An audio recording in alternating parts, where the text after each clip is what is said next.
उमापतिं सुरगुरुं वन्दे जगत्कारणं वन्दे पन्नगभूषणं मृगधरं वन्दे पशूनां पतिं वन्दे सूर्यशशाङ्कवहिनयनं वन्दे मुकुन्दप्रियं वन्दे भक्तजनाश्रयं च वरदं वन्दे शिवं शङ्करम् ॐ मृत्युञ्जयाय रुद्राय नीलकण्ठाय शम्भवे अमृतेशाय शर्वाय महादेवाय ते नमः।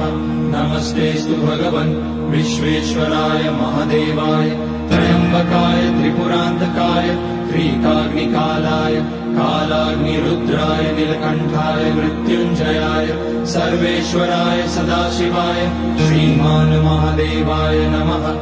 ॐ नमः शम्भवाय च मयोपवाय च नमः शङ्कराय च मयस्कराय च नमः।